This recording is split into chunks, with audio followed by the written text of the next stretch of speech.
Good morning, good afternoon, good evening. कैसे आप सभी? होप सो कि आप सभी होंगे जोरदार।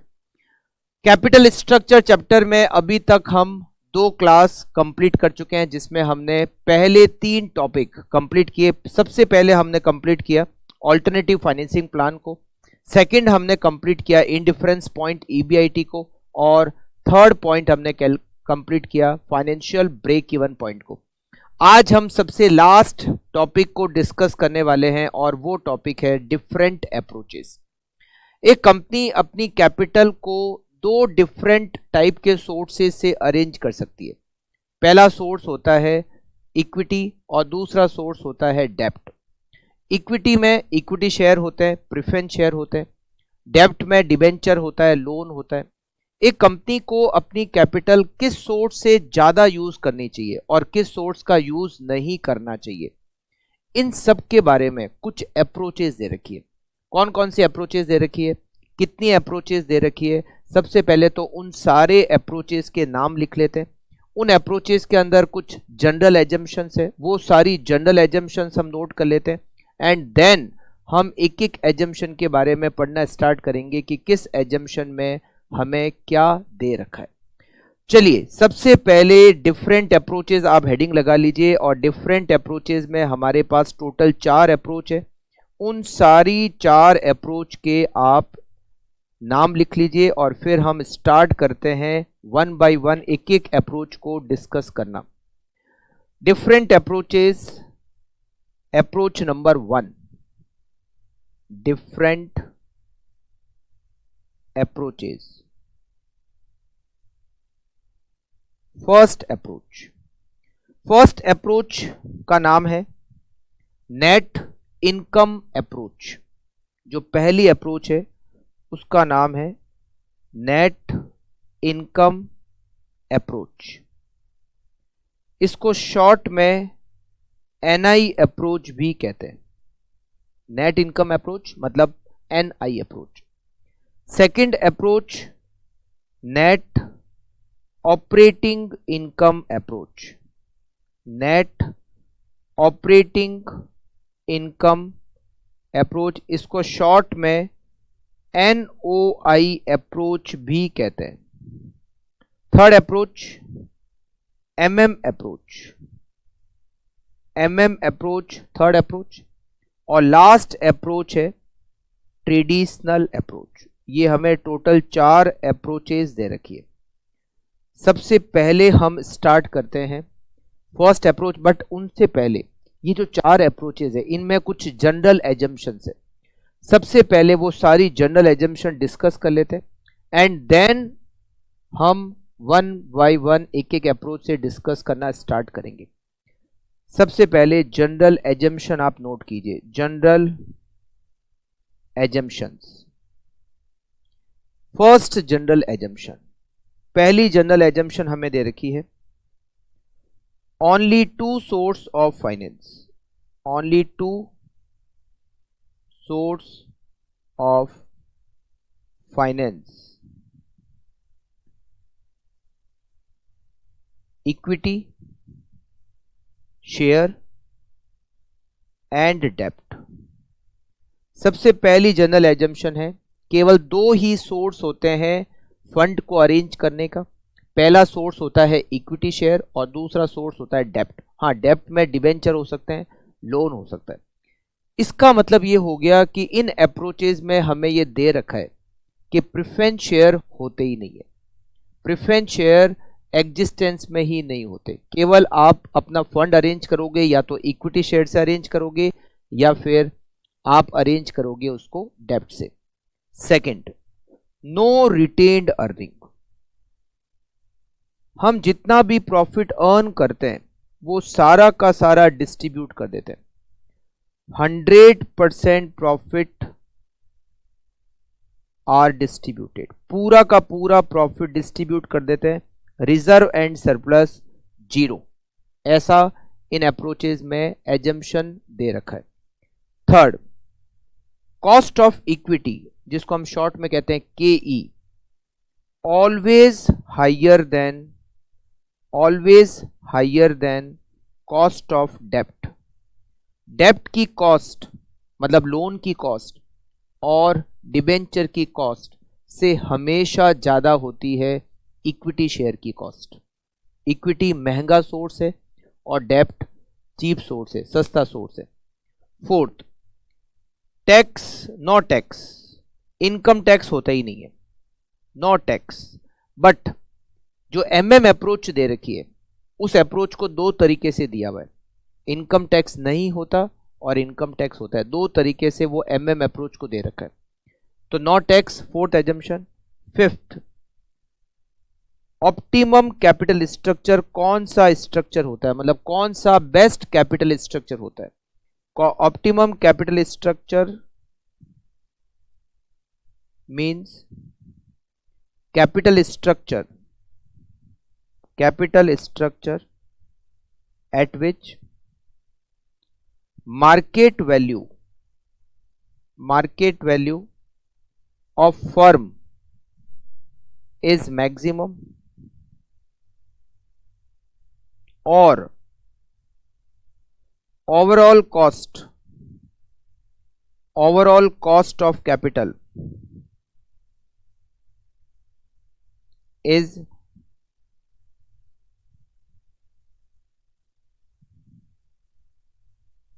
और overall cost of capital is minimum. सबसे बेस्ट कैपिटल स्ट्रक्चर कौन सा होता है, जहां पर आपकी market value of firm, market value of firm का मतलब है कंपनी की मार्केट वैल्यू, बिजनेस की मार्केट वैल्यू, जहां पर मैक्सिमम होती है वो बेस्ट कैपिटल स्ट्रक्चर होता है। या फिर जहां पर overall cost of capital is minimum, जहां पर हमारी ओवरऑल कॉस्ट का मतलब weighted average cost of capital सबसे मिनिमम होती है। अब ये market value of firm calculate कैसे करते हैं या ओवरऑल कॉस्ट ऑफ कैपिटल कैसे कैलकुलेट करते हैं, इसके बारे में नोट कर लेते हैं। ये एजम्पशन तो हमारी 5 है। First, no preference share, equity share और डेब्ट, नो रिटेन अर्निंग। थर्ड, के always higher than cost of डेब्ट, केडी और केएल से ज्यादा होती है। नो टैक्स, अभी तो हम यही पढ़ेंगे नो टैक्स, बाद में tax in case of MM approach को भी हमें यहां पर पढ़ना है। ऑप्टिमम कैपिटल स्ट्रक्चर मतलब वो कैपिटल स्ट्रक्चर जहां से बिजनेस की मार्केट वैल्यू मैक्सिमम होती है, मतलब हम अपनी कैपिटल को इस तरीके से अरेंज करेंगे कि हमारी मार्केट वैल्यू मैक्सिमम हो जाए, या फिर हम कह सकते हैं जहां पर हमारी ओवरऑल कॉस्ट ऑफ कैपिटल, हमारी जो weighted average cost of capital है वो मिनिमम हो जाए। चलिए स्टार्ट करते हैं। सबसे पहले अब मार्केट वैल्यू ऑफ फर्म से, ये मार्केट वैल्यू ऑफ फर्म कैसे कैलकुलेट करते हैं। Market value of firm, market value of firm को कैलकुलेट करने का फॉर्मूला है market value of firm equals to market value of equity, market value of equity plus market value of डेब्ट, market value of डेब्ट। वैसे डेब्ट की market value जो उसकी बुक वैल्यू होती है उसी को कहते हैं। तो market value of firm equals to market value of equity plus market value of डेब्ट। ये मार्केट वैल्यू ऑफ इक्विटी कैसे कैलकुलेट करते हैं। Market value of equity equals to, अगर मैं टोटल डिविडेंड में के का डिवाइड कर दूं तो result is market value of equity means equity share. फिर हम कैलकुलेट करते हैं यहां पर overall cost of capital, overall cost of capital. अगर इनकम टैक्स नहीं है, वैसे तो ओवरऑल कॉस्ट ऑफ कैपिटल का मतलब weighted average cost of capital, जो कि चैप्टर हम ऑलरेडी कंप्लीट कर चुके हैं। WACC में हम टेबल बनाते हैं सोर्स, अमाउंट, वेट, कॉस्ट और weighted average cost of capital. But अगर इनकम टैक्स नहीं है तो हम ओवरऑल कॉस्ट ऑफ कैपिटल की कैलकुलेशन एक और फॉर्मूले से भी कैलकुलेट कर सकते हैं इन अप्रोचेस के अंदर। ओवरऑल कॉस्ट ऑफ कैपिटल जिसको KW या KO कह सकते हैं, इसका फॉर्मूला होता है EBIT divided by market value of firm multiply by 100। इस फॉर्मूले से भी हम KW की कैलकुलेशन मतलब KO की कैलकुलेशन कर सकते हैं। तो आपको एक तो ये मार्केट वैल्यू ऑफ फर्म कैसे निकालते हैं ये ध्यान रखना है, और एक आपको ध्यान रखना है मार्केट वैल्यू ऑफ इक्विटी का फॉर्मूला और KW का फॉर्मूला। ठीक है, अब हम स्टार्ट करते हैं अप्रोचेस से। टोटल 4 अप्रोच है, NI अप्रोच, NOI, ट्रेडिशनल और MM। हम सबसे पहले स्टार्ट करते हैं नेट इनकम अप्रोच से। Net income approach. Net income approach ने कहा कि हमारे पास 2 टाइप के सोर्स हैं, एक तो है इक्विटी शेयर और दूसरा है डेब्ट। और हमने यहां पर एजम्पशन मानी कि हमारी जो KE है, जो कॉस्ट ऑफ इक्विटी है, वो हमेशा डेब्ट की कॉस्ट से ज्यादा होती है। मतलब इक्विटी महंगा सोर्स है और डेब्ट सस्ता सोर्स है। अगर इक्विटी महंगा है और डेब्ट सस्ता है तो हमें क्या करना चाहिए? हमें सस्ते सोर्स को ज़्यादा यूज़ करना चाहिए और महंगे सोर्स का या तो यूज़ भी नहीं करना और या फिर करना भी तो कम से कम। NI अप्रोच ने कहा एक कंपनी को मैक्सिमम फंड डेब्ट से अरेंज करना चाहिए और इक्विटी शेयर से फंड का अरेंजमेंट मिनिमम करना चाहिए। मैक्सिमम यूज ऑफ डेब्ट and minimum use of equity share. अगर इक्विटी शेयर का कम यूज करेंगे और डेब्ट का मैक्सिमम यूज करेंगे तो हमारी जो ओवरऑल कॉस्ट ऑफ कैपिटल है वो मिनिमम होगी। फॉर एग्जांपल मान लेते हैं हमारी जो कैपिटल की रिक्वायरमेंट है वो है 10 लाख, 10 लाख रुपए का हमें फंड रिक्वायर्ड है। अगर मैं इसको डेब्ट और इक्विटी से अरेंज करता हूं, मान लो इक्विटी की कॉस्ट है 20% और डेब्ट की कॉस्ट है 10%, तो मैं जितना ज़्यादा डेब्ट का यूज़ करूंगा कॉस्ट कम लगेगी, 10% ही लगेगी, और जितना ज़्यादा इक्विटी का यूज़ करूंगा तो कॉस्ट हाई लगेगी। कॉस्ट इक्विटी की ज़्यादा है, मिनिमम यूज़ करो। अच्छा, ये भी कह सकते हैं कि इक्विटी का यूज़ ही मत करो, पूरा पैसा डेब्ट से अरेंज कर लो, तो क्या ऐसा पॉसिबल है? क्या एक कंपनी बिना इक्विटी शेयर के बन सकती है? नहीं बन सकती। इक्विटी तो यूज़ करना ही करना पड़ेगा, बट इक्विटी महंगा है तो आप उसका कम से कम यूज करो। Minimum use of equity share and maximum use of डेब्ट, इट इज NI अप्रोच। अगर ऐसा किया जाएगा तो हमारी कंपनी की जो मार्केट वैल्यू है वो मैक्सिमम होगी। कैसे? एक छोटे से एग्जांपल से बताता हूं। जैसे मान लेते हैं हमारी कंपनी का EBIT है 5 लाख रुपीज, 5 लाख रुपए, राइट। हमारे पास में 2 ऑप्शन है, A और B। A ऑप्शन में डेब्ट है, डेब्ट कितना है? डेब्ट 10 लाख रुपए का है, और B ऑप्शन में डेब्ट नहीं है। डेब्ट पर रेट ऑफ इंटरेस्ट है 10%। KE कॉस्ट ऑफ इक्विटी हमें दे रखी है 20%। कॉस्ट ऑफ इक्विटी दे रखी है 20%।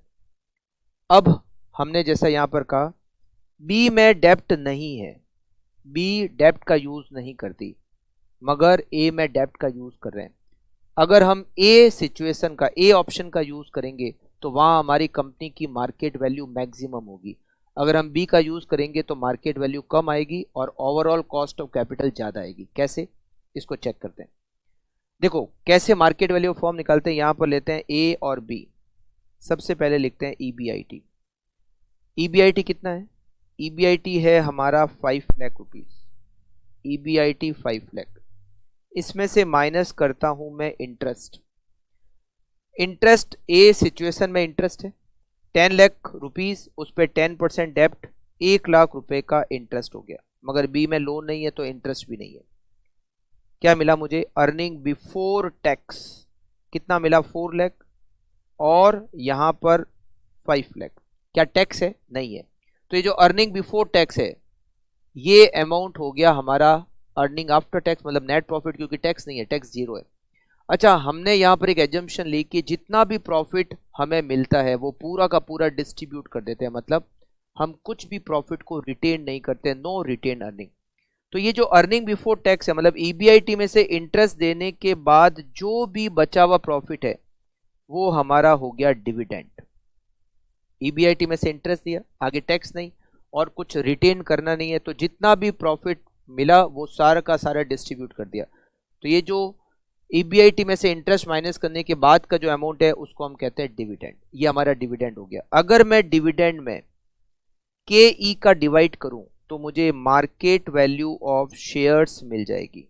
Market value of share, market value of share यहां पर के ई 20% है और ये 20% है।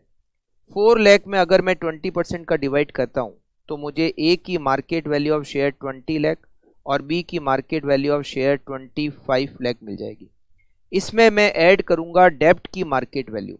ए में डेप्ट है, कितने डेप्ट है? 10 लाख रुपीस का डेप्ट है, मगर बी में डेप्ट नहीं है। इन दोनों की मार्केट वैल्यू मतलब शेयर की मार्केट वैल्यू और डेप्ट की मार्केट वैल्यू को अगर ऐड किया जाए तो हमें मार्केट वैल्यू ऑफ फर्म मिल जाएगी। ए की market value of firm 30 lakh और बी की market value of firm 25 lakh. Market value of firm ज्यादा कहां पर है?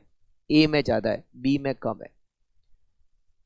एनआई अप्रोच ने कहा जब एक कंपनी डेप्ट का यूज करती है, डेप्ट की कॉस्ट कम होती है, इक्विटी की कॉस्ट ज्यादा होती है, तो आप मैक्सिमम यूज ऑफ डेप्ट करो, मिनिमम यूज ऑफ इक्विटी करो। अगर आप ऐसा करोगे तो आपकी market value of firm maximum होगी और आपकी overall cost of capital minimum होगी।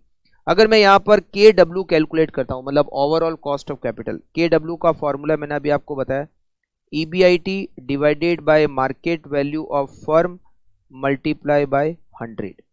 EBIT कितना है? 5 lakh divided bye market value of firm 30 lakh. अगर मैं 5 लाख में 30 लाख का मल्टीप्लाई करूं, multiply by 100, KW 16.67%, it is overall cost of capital. मेरी जो टोटल कैपिटल है उसकी कॉस्ट 16.67%। अगर मैं बी में EBIT 5 लाख में डिवाइड करूं market value of firm 25 lakh multiply by 100, तो मेरी overall cost of capital is 20%। यहां पर ओवरऑल कॉस्ट कम है और मार्केट वैल्यू ज्यादा है, यहां पर मार्केट वैल्यू कम है और ओवरऑल कॉस्ट ऑफ कैपिटल ज्यादा है। Best capital structure is a, क्योंकि वहां पर डेप्ट का यूज मैक्सिमम होता है। तो एनआई अप्रोच ने कहा आप ज्यादा से ज्यादा डेप्ट का यूज करो और कम से कम इक्विटी का यूज करो। It is net income approach. एक और अप्रोच है NOI। अगर इनकम टैक्स नहीं है तो NOI अप्रोच और MM अप्रोच सेम होता है। NOI और MM approach in case of no tax is same. अगर टैक्स है तो MM अप्रोच में कुछ अलग है, वो बाद में डिस्कस करेंगे। तो अगर टैक्स नहीं है तो NOI और MM सेम है, तो ये तो अपने लिए अच्छा हो गया। NOI अप्रोच ने कहा कि कंपनी में डेप्ट का यूज किया जाए या डेप्ट का यूज नहीं किया जाए, कोई फर्क नहीं पड़ता। डेप्ट का यूज करोगे तो भी मार्केट वैल्यू सेम आएगी और डेप्ट का यूज नहीं करोगे तो भी मार्केट वैल्यू उतनी की उतनी आएगी। In case of both situation market value remain same. डेप्ट का ज्यादा यूज करोगे, कम यूज करोगे, कुछ यूज नहीं करोगे, हर सिचुएशन में मार्केट वैल्यू फर्म की इक्वल आएगी। ऐसा क्यों? इक्विटी तो महंगा सोर्स होता है, डेप्ट सस्ता सोर्स होता है, तो कॉस्ट कम आनी चाहिए। डेप्ट का यूज ज्यादा करने से कॉस्ट कम आनी चाहिए, इक्विटी का ज्यादा यूज करने से कॉस्ट ज्यादा आनी चाहिए। मगर NOI अप्रोच ने कहा कि ऐसा नहीं है। अगर एक कंपनी डेप्ट का यूज करती है या नहीं करती है, चाहे कितना भी करती है, मार्केट वैल्यू सेम रहती है और ओवरऑल कॉस्ट ऑफ कैपिटल भी सेम रहती है। मतलब मार्केट वैल्यू भी सेम हर सिचुएशन में और ओवरऑल कॉस्ट ऑफ कैपिटल भी सेम हर सिचुएशन में, अगर इनकम टैक्स नहीं है तो। ठीक है, कैसे? उसने क्या बताया कि क्या इसमें एडजस्टमेंट होगा कि market value of firm same रहेगी। वापस एग्जांपल लेते हैं, इसी एग्जांपल को लेते हैं। यहां पर हमने क्या लिया? दो सिचुएशन ली, ए और बी। इसमें डेप्ट लिया हमने, डेप्ट 10%। ए में हमने 10 लाख रुपए का लोन लिया, बी में नहीं लिया।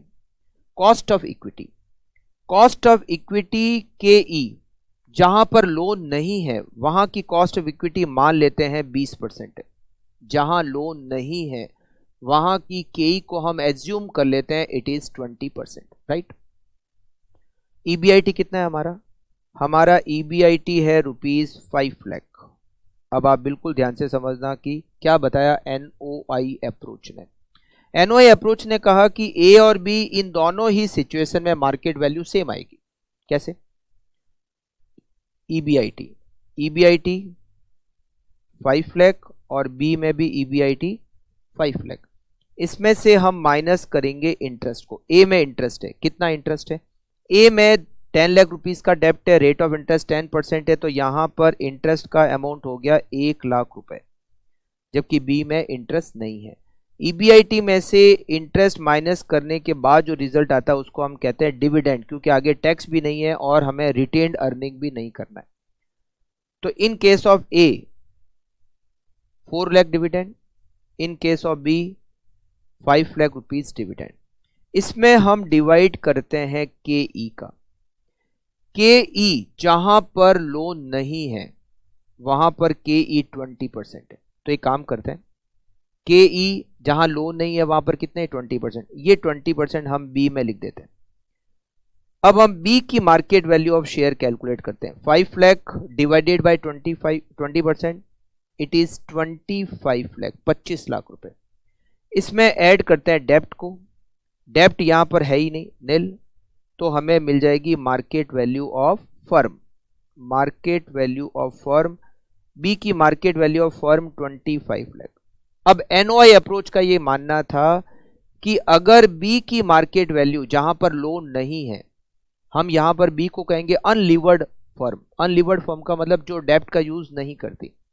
तो अनलीवर्ड फर्म का वैल्यूएशन आपको सबसे पहले करना है। अनलीवर्ड फर्म का आपने वैल्यूएशन क्या किया 25 लाख, तो लीवर्ड फर्म का भी वैल्यूएशन 25 लाख होगा। अगर अनलीवर्ड का वैल्यूएशन आपने 25 लाख निकाला है तो लीवर्ड का भी market value of firm 25 lakh होगा। क्यों होगा? ऐसा क्या हो गया कि मार्केट वैल्यू ऑफ फर्म? उसने कहा कि बी सिचुएशन और ए सिचुएशन में क्या डिफरेंस है। बी सिचुएशन में हम लोन का यूज नहीं कर रहे, बी सिचुएशन में लोन नहीं है, मगर ए सिचुएशन में लोन है। जब हम लोन का यूज करते हैं तो लोन की कॉस्ट बहुत कम होती है। ये एक प्लस पॉइंट है लोन का कि लोन की कॉस्ट कम है। बट लोन के साथ में एक नेगेटिव पॉइंट ये है कि उसके साथ में रिस्क अटैच्ड होती है। लोन पर हमें क्या देना होता है? इंटरेस्ट देना होता है। इंटरेस्ट का पेमेंट चाहे प्रॉफिट हो चाहे लॉस, हर सिचुएशन में आपको इंटरेस्ट का पेमेंट करना होता है। लोन का भी एक टाइम के बाद में रीपेमेंट करना होता है। मतलब लोन से रिस्क अराइज होती है। अगर आप लोन लोगे तो उसके साथ में आपको इनाम में क्या मिलेगी? रिस्क मिलेगी। तो रिस्क आपको मिलेगी। तो अगर एक कंपनी में रिस्क है और अगर एक कंपनी में रिस्क नहीं है, इन दोनों सिचुएशन में शेयर होल्डर की एक्सपेक्टेड रेट अलग अलग होती है। आप एक ऐसी जगह इन्वेस्ट करो जहां रिस्क नहीं है तो आपकी एक्सपेक्टेशन कम होती है, और एक आप ऐसी जगह इन्वेस्ट करो जहां रिस्क है वहां पर आपकी एक्सपेक्टेशन हाई होती है। तो ये जो बी कंपनी है यहां पर के ई कितना है? 20%। K E is expected rate of return. B company में रिस्क नहीं है तो आपकी एक्सपेक्टेड रेट ऑफ रिटर्न 20% है। बट इन केस ऑफ ए में यहां पर आप लोन का यूज कर रहे हो। लोन का यूज कर रहे हो मतलब रिस्क है। अगर रिस्क है तो यहां पर आपकी जो एक्सपेक्टेड रेट ऑफ रिटर्न है वो भी ज्यादा होगी। बी कंपनी में रिस्क नहीं है, एक बार वापस से समझना, बी कंपनी में रिस्क नहीं है, इसीलिए आपकी एक्सपेक्टेशन 20% है। बट अगर ए में अगर आप इन्वेस्ट करते हो तो वहां रिस्क है, क्योंकि वहां लोन है तो रिस्क है। रिस्क होने के बाद आपकी एक्सपेक्टेशन क्या सेम रहेगी? मतलब आप एक ऐसी जगह इन्वेस्ट करो जहां रिस्क नहीं है, वहां पर आपकी एक्सपेक्टेड रेट, और एक आप ऐसी जगह इन्वेस्ट करो जहां रिस्क है, वहां पर आपकी एक्सपेक्टेड रेट क्या सेम होगी? क्या नहीं, जहां रिस्क है वहां एक्सपेक्टेड रेट ज्यादा होगी। एनओआई अप्रोच ने कहा कि एक कंपनी में शेयर होल्डर की एक्सपेक्टेशन 20% नहीं होगी, 20% से हाई होगी। एक्सपेक्टेड रेट हाई होने की वजह से market value of firm equal होगी। अब एक्सपेक्टेड रेट हाई होगी, हाई कितनी, ये हमें बैलेंसिंग फिगर निकालना है। बैलेंसिंग फिगर कैसे? यहां मार्केट वैल्यू कितनी? 25 लाख। सेम मार्केट वैल्यू आपने यहां भी लिख दी 25 लाख। अब आप रिवर्स कैलकुलेट करो। रिवर्स कैसे? यहां पर लोन कितना है, यहां पर लोन है 10 लाख का। चलिए हमने 10 लाख का लोन लिख दिया। यहां पर 10 लाख का 25 में से 10 लाख का लोन अगर माइनस करें तो मार्केट वैल्यू ऑफ शेयर क्या होगी, market value of share 15 lakh रुपए होगी। अब आपकी केई आपको कैलकुलेट करनी है ए कंपनी में बैलेंसिंग फिगर। वो 20% बी वाली केई नहीं लेनी है, क्योंकि बी वाली केई और ए वाली केई दोनों अलग अलग है, एक्सपेक्टेड रेट अलग अलग है। तो ए की केई कैसे निकालोगे, यहां पर डिविडेंड कितना है 4 लाख, या मार्केट वैल्यू ऑफ शेयर कितना है 15 लाख, तो एक्सपेक्टेड रेट कैसे निकालोगे, 4 lakh divided by 15 lakh multiply by 100 equals to 26.67%। B company में आपकी एक्सपेक्टेड रेट 20% है, बट ए कंपनी में अगर आप इन्वेस्ट करते हो तो वहां पर आपकी एक्सपेक्टेड रेट ज्यादा होगी। ज्यादा कितनी होगी, ज्यादा आपकी होगी 26.67%। और इस वजह से क्योंकि एक्सपेक्टेड रेट ज्यादा है तो आपकी मार्केट वैल्यू दोनों सिचुएशन में सेम हो गई। एनओआई ने कहा अगर आप लोन का यूज करते हो तो साथ में आपको इनाम में रिस्क मिलती है, और रिस्क बढ़ने से, क्योंकि लोन लोगे तो रिस्क होगी, रिस्क होने से market value of firm her situation में सेम रहती है। अगर आपने और ज्यादा लोन लिया तो और ज्यादा रिस्क बढ़ेगी, और ज्यादा केई बढ़ेगी। हाँ, बस इसमें आपको केई बैलेंसिंग फिगर निकालनी पड़ेगी। ये वाली जो केई है, ये वाली जो केई आपने लिखी है 20%, ये तो हमने क्वेश्चन से लिखी है। जिस कंपनी में लोन नहीं है वहां की केई तो आपको क्वेश्चन में दे रखी होगी, बट ये जिस कंपनी में लोन है ये केई आपको बैलेंसिंग फिगर कैलकुलेट करना पड़ेगा। कैसे करोगे, पहले ये कंप्लीट करो, फिर ये की वैल्यू यहां लिखो, और फिर रिवर्स चलते हुए आप केई को बैलेंसिंग फिगर कैलकुलेट करो। It is NOI approach. अब अगर मैं यहां पर के डब्ल्यू कैलकुलेट करता हूं, जिसका फॉर्मूला होता है EBIT divided by market value of firm multiply by 100, तो देखो दोनों सिचुएशन में के डब्ल्यू सेम आएगी। ईबीआईटी कितनी 5 lakh, market value of firm कितनी 25 lakh, K W 20%। EBIT 5 lakh divide by 25 lakh, K W 20%। दोनों ही सिचुएशन में weighted average cost of capital 20% है। तो ये हमारी अप्रोच है एनओआई अप्रोच, जिसका एक और नाम है, इसको एमएम अप्रोच भी कहते हैं। जहां पर टैक्स नहीं है वहां पर ये अप्रोच इस तरीके से काम करती है। करेक्ट। अच्छा, एक और अप्रोच है जिसका नाम है ट्रेडिशनल अप्रोच। एक और अप्रोच है जिसका नाम है ट्रेडिशनल अप्रोच। ट्रेडिशनल अप्रोच का ये मानना है कि जैसे मान लो दो है ए और बी, ये दो प्लान है। डेप्ट ए में है 10 लाख के और बी में नहीं है। के ई यहां पर जो लीवर्ड है, मतलब जहां लोन है और जहां लोन नहीं है, उन दोनों की केई मार्केट के एनालिसिस से पता की जाती है। जैसे मान लो यहां दिया हुआ है 20% और यहां दिया हुआ है मान लो 22%।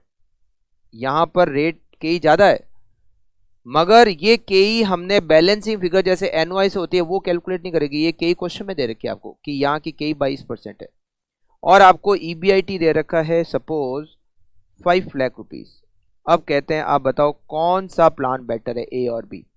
तो हम क्या करेंगे, दोनों ही सिचुएशन पे मार्केट वैल्यू निकाल लेंगे। सबसे पहले ईबीआईटी, हमारा ईबीआईटी है 5 लाख ए में और 5 लाख बी में। माइनस करेंगे इसमें से इंटरेस्ट। ए में इंटरेस्ट 1 लाख रुपए का, बी में इंटरेस्ट निल, तो ये हमें मिल जाएगा डिविडेंड। डिविडेंड मिलेगा 4 लाख ए में और बी में मिलेगा 5 लाख रुपीस का डिविडेंड। इसमें हम डिवाइड करेंगे के ई का। के ई हमें ए की भी दे रखी है क्वेश्चन में, बी की भी दे रखी है। मतलब ये जो के ई जो हमने जैसे एनओआई अप्रोच में तो रिवर्स चलते हुए बैलेंसिंग फिगर के ही कैलकुलेट की थी, यहां पर ऐसा नहीं होगा। ये कहता है कि हमने मार्केट का एनालिसिस करके पता किया है कि अगर इतना लोन लिया जाए तो के क्या होगी, एक्सपेक्टेड रेट क्या होगी। ऐसे बैलेंसिंग फिगर नहीं निकालेंगे, मार्केट के एनालिसिस से पता करेंगे कि के कितनी होगी, और वो हमने कैलकुलेट की 22%। फिर हम कैलकुलेट करेंगे market value of share. Market value of share 4 lakh divided by 22% equals to 18,18,182। और यहाँ पर 25 लाख। फिर इसमें ऐड करेंगे डेप्ट।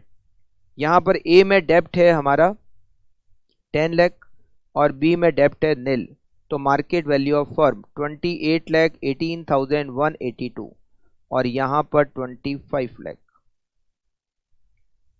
के डब्ल्यू कैलकुलेट करेंगे, EBIT divide by market value of firm, EBIT 5 lakh divided by 28,18,182 multiply by 100 equals to 17.74% और यहाँ पर के डब्ल्यू 20%। यहाँ के डब्ल्यू कम है और यहाँ मार्केट वैल्यू ऑफ फर्म भी ज़्यादा है। तो यहाँ पर देखो तीनों क्वेश्चन में आप तरीका समझो। एनआई अप्रोच में तो के ई कॉमन होती है, जो के ई बी के लिए है वही के ई ए के लिए, एक ही के ई होती है। इसमें हम लीवर्ड वाले सिचुएशन में, मतलब अनलीवर्ड वाले सिचुएशन में के ई दे रखी होती है और लीवर्ड वाली के ई हम बैलेंसिंग फिगर निकालते हैं। और यहाँ पर हर सिचुएशन की के ई क्वेश्चन में ही दे रखी होती है।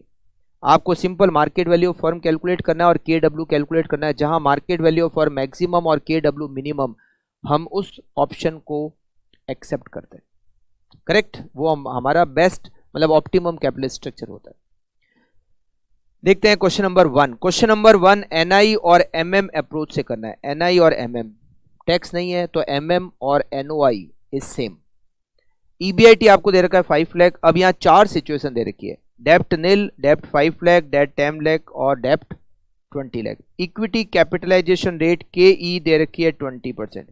तो एनआई अप्रोच में तो हर प्लान की के ई 20% ही होगी, मगर एनओआई अप्रोच में ये जो के ई 20% है ये केवल और केवल जहां डेप्ट नील है वहां की के ई होगी और बाकी की के ई हम बैलेंसिंग फिगर कैलकुलेट करेंगे। चलिए market value of firm calculate करना है हमें एनआई और एनओआई अप्रोच से। तो सबसे पहले एनआई से कैलकुलेट करते हैं। Statement showing market value of firm NI approach. 4 alternative हमें दे रखे हैं। फर्स्ट ऑल्टरनेटिव में डेप्ट नील, फिर डेप्ट 5 लाख, फिर डेप्ट 10 लाख और फिर डेप्ट 20 लाख। सबसे पहले यहां हम लिखते हैं ईबीआईटी।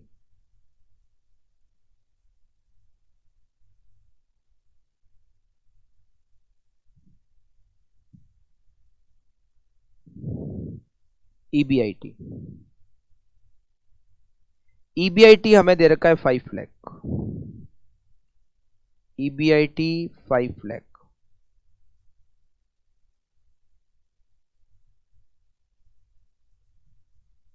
इसमें से माइनस करेंगे इंटरेस्ट। फर्स्ट सिचुएशन में इंटरेस्ट नहीं, फिर 5 लाख का लोन है, उस पर रेट ऑफ इंटरेस्ट 10% है, तो इंटरेस्ट हो गया हमारा 50,000। फिर 10 लाख का लोन है, उस पर 10% इंटरेस्ट हो गया 1 लाख। फिर 20 लाख का लोन है, 10% इंटरेस्ट हो गया 2 लाख। रिजल्ट आएगा डिविडेंड। टैक्स नहीं है और प्रॉफिट को रिटेन भी नहीं करना है, तो यहां डिविडेंड पहली सिचुएशन में 5 लाख, 4 लाख 50,000, 4 लाख और 3 लाख। इसमें डिवाइड करेंगे के ई का, और के ई हमें कितनी दे रखी है 20%। एनआई अप्रोच में जो के ई आपको अनलिवर्ड सिचुएशन में, मतलब अनलिवर्ड का मतलब जहां लोन नहीं है, जो के ई 20% लिखी है वो हर ऑप्शन में 20% ही रहेगी। Market value of share 5 lakh divided bye 20%, 25 lakh. 450 divided by 20%, 22 lakh 50,000, फिर 20 लाख और फिर 15 लाख। इसमें ऐड करेंगे डेप्ट। मार्केट वैल्यू ऑफ डेप्ट लिखो या केवल डेप्ट लिखो, एक ही बात है। यहाँ नील, यहाँ 5 लाख का डेप्ट, यहाँ 10 लाख का डेप्ट और यहाँ 20 लाख रुपीस का डेप्ट। इससे हमें क्या मिलेगा? इससे हमें मिलेगी market value of firm. Market value of firm 25 lakh, 27,50,000, 30 lakh market value of firm और 35 लाख। सबसे ज्यादा मार्केट वैल्यू ऑफ फर्म का है, सबसे लास्ट सिचुएशन में वहां लोन मैक्सिमम है। जहां जितना ज्यादा लोन होगा एनआई अप्रोच कहता है वहां मार्केट वैल्यू ऑफ फर्म भी मैक्सिमम होगी। It is NI approach, net income approach. अच्छा, अगर मैं KW कैलकुलेट करना चाहूं तो, वैसे तो क्वेश्चन में नहीं पूछा बट एक बार हम इसमें KW भी कैलकुलेट करके देख लेते हैं। जहां मार्केट वैल्यू ऑफ फर्म सबसे हाईएस्ट होगी KW वहां पर सबसे लोएस्ट होगी। KW का formula EBIT upon market value of firm. EBIT 5 lakh divided by 25 lakh multiply by 100 equals to 20% KW। 5 lakh divided by 27,50,000 multiply by 100 equals to 18.18%।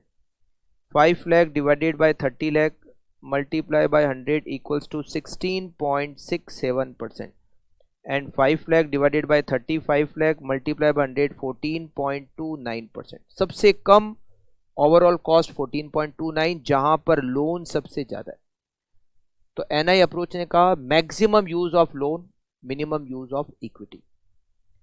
अब हम इसी क्वेश्चन को करते हैं एनओआई मतलब एमएम। एनओआई और एमएम अगर टैक्स नहीं है तो सेम है।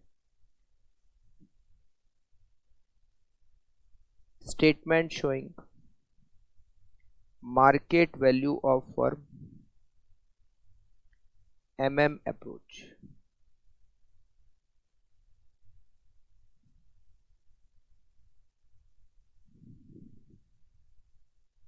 डेप्ट नील, डेप्ट 5 लाख, डेप्ट 10 लाख और डेप्ट 20 lakh.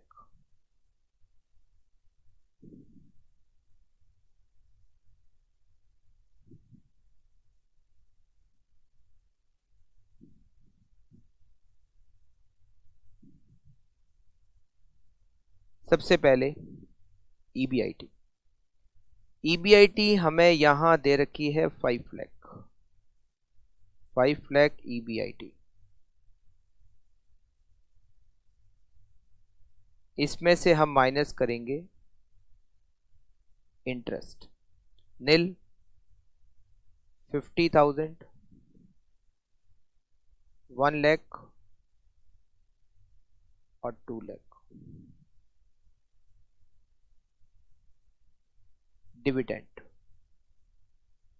5 lakh, 450, 4 lakh and 3 lakh.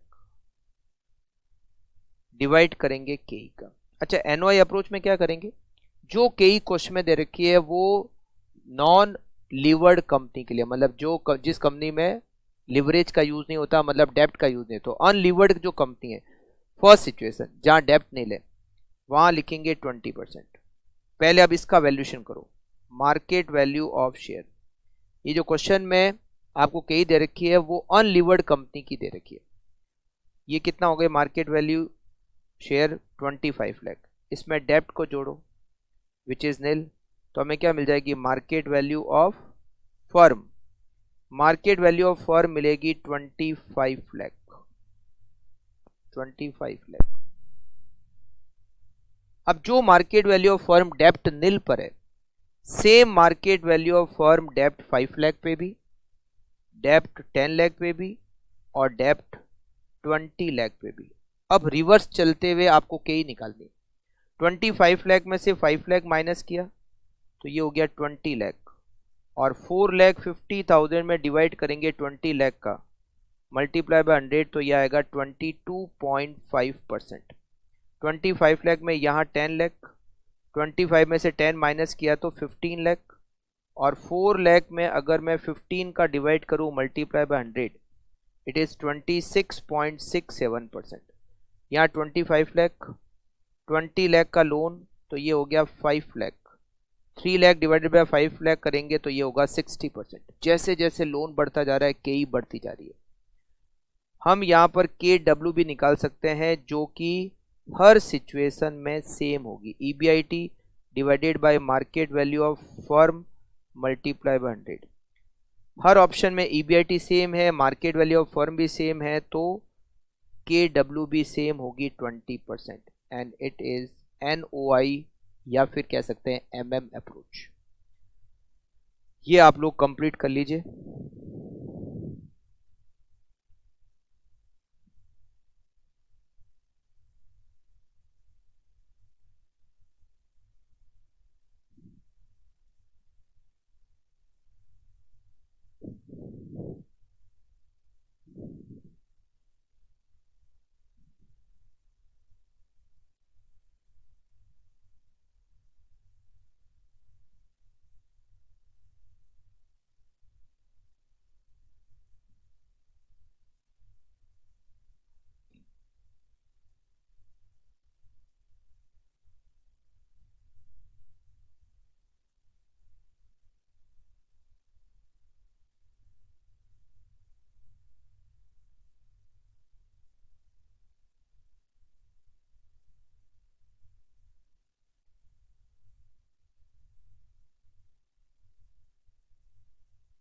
Next question, question number 9। ये क्वेश्चन दे रखा है, एक कंपनी है जिसका EBIT 3 लाख रुपीज है and is evaluating a number of possible capital structure given below, which of the capital structure will you recommend and why। 5 capital structure के option दिए हुए हैं और हर ऑप्शन में आपको डेप्ट दिया हुआ है कितना कितना, इंटरेस्ट की रेट दे रखी है और KE दे रखी है। हर ऑप्शन की KE क्वेश्चन में ही दे रखी है इसका, और यहां नहीं दे रखा है कि NI अप्रोच है, NOI है या कौन सा। तो ये ट्रेडिशनल अप्रोच है, क्योंकि ट्रेडिशनल अप्रोच में जितने भी ऑप्शन आपको दे रखे होंगे उन सब की KE आपको क्वेश्चन में दे रखी होगी। और वैसे भी अगर कोई भी अप्रोचेस का नाम नहीं दे रखा है तो ट्रेडिशनल अप्रोच ही है। तो चलिए यहां पर लिखते हैं, statement showing market value of firm, traditional approach. Her option की KE आपको क्वेश्चन में दे रखी है। कितने ऑप्शन है? 5, फर्स्ट, सेकंड, थर्ड, फोर्थ और फिफ्थ। 5 कैपिटल स्ट्रक्चर के ऑप्शन हमें क्वेश्चन में दे रखे। EBIT हमें दे रखी है क्वेश्चन में, तो हर ऑप्शन में EBIT लिखेंगे हम 3 लाख रुपीज। सारी ऑप्शन में वैसे तो हमें डेप्ट दिया हुआ है। EBIT 3 लाख, 3 लाख, 3 लाख, 3 लाख, माइनस करेंगे इंटरेस्ट। फर्स्ट ऑप्शन में 3 लाख का लोन है, 10% इंटरेस्ट 30,000। सेकंड में 4 लाख का लोन, 10% 40,000। थर्ड में 5 लाख का लोन, 11% 55,000। 6 लाख पे 12% 72,000 एंड 7 लाख पे 14% 98,000। तो इससे हमें क्या मिलेगा? डिविडेंड। 2,70,000, 2,60,000, 2,45,000, 2,28,000, 2,02,000। इसमें हम डिवाइड करेंगे KE, जो कि हर ऑप्शन पे हमें अलग अलग दे रखी है। 12% फर्स्ट ऑप्शन में, 12.5% सेकेंड ऑप्शन में, 13.5% नेक्स्ट में, 15% और 18%। इससे हमें मार्केट वैल्यू ऑफ शेयर मिल जाएगा। 2,70,000 में 12% का डिवाइड करेंगे तो यह आएगा 22,50,000। 2,60,000 में डिवाइड करेंगे 12.5% का तो ये 20,80,000। 2,45,000 में डिवाइड करेंगे 13.5% का, इट इज 18,14,815। 2,28,000 में डिवाइड करेंगे 15% का, इट इज 15 लाख, और 15,20,000, 15,20,000 and 2,02,000 divided by 18%, 11,22,222। इसमें हम ऐड करेंगे डेप्ट। फर्स्ट सिचुएशन में डेप्ट कितना है 3 लाख, फिर 4 लाख, फिर 5 लाख, फिर 6 लाख, फिर 7 लाख। क्या मिलेगा हमें? हमें मार्केट वैल्यू ऑफ फर्म की वैल्यू मिल जाएगी। Market value of firm 25,50,000, 24,80,000, 23,14,815, 21,20,000, 18,22,222। हम इससे KW निकाल सकते हैं। EBIT divided by market value of firm multiply by 100। EBIT है 3 lakh divided bye 25,50,000 multiply by 100, it is 11.76%। 3 lakh divided bye 24,80,000 multiply by 100, it is 12.096%। 3 lakh divided by 23,14,815 multiplied by 100, 12.96%. 3 lakh divided by 21,20,000 multiplied by 100 equals to 14.15%. और 3 lakh divided by 18,22,222 multiplied by 100 equals to 16.46%. सबसे ज़्यादा market value कहाँ है? सबसे ज़्यादा जो market value है वो है फर्स्ट ऑल्टरनेटिव में, और सबसे कम ओवरऑल कॉस्ट ऑफ कैपिटल। जहाँ सबसे ज़्यादा मार्केट वैल्यू होगी वहीं सबसे कम ओवरऑल कॉस्ट ऑफ कैपिटल होगी। तो हम यहाँ पर लिखेंगे optimum capital structure, optimum capital structure equal to first. जो आपका फर्स्ट कैपिटल स्ट्रक्चर है वो ऑप्टिमम कैपिटल स्ट्रक्चर है। ओके, आप इसको कंप्लीट कर लीजिए।